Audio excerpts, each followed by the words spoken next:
Hello everyone, আসসালামু আলাইকুম। সবাই কেমন আছেন? আশা করছি সবাই ভালো আছেন। আমরাও আলহামদুলিল্লাহ ভালো আছি। হঠাৎ করেই বাসায় মেহমান এসেছে এবং তাদের জন্য আমি কি কি রান্না করলাম সেটাই আপনাদের সাথে একটু শেয়ার করতেছি। মেহমানদের জন্য আমি রান্না করেছি গরুর মাংস, শুটকি মাছ চচ্চড়ি করেছি। এখানে 2 রকমের শুটকি ভর্তা করেছি, লাল মরিচের ভর্তা আর মাছের ঝোড়া। সাথে ছিল পাতলা ডাল।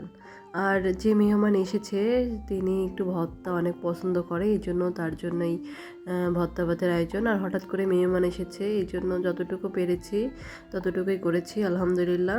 এখন বলবো মেহমান কারা। মেহমান হচ্ছে আমাদের, আমি আগে স্কুলে জব করতাম, তো স্কুলের ম্যাডামরা সব এক হয়েছি। তো অনেকদিন পরেই সব ম্যাডামরা একসাথে হইলাম। এই যে এখানে ছোট ছোট বেবিদেরকে দেখতে পাচ্ছেন, এগুলো হচ্ছে সব ম্যাডামদের বেবি। আর এই যে একটা ম্যাডাম দাঁড়িয়ে আছে আমার মেয়ের কাছে, আর বাচ্চারা দোল খাচ্ছে। আর এই যে এখন খাওয়া দাওয়ার পর্ব, সবাইকে খেতে দিয়েছি, সবাই খাওয়া দাওয়া করতেছে।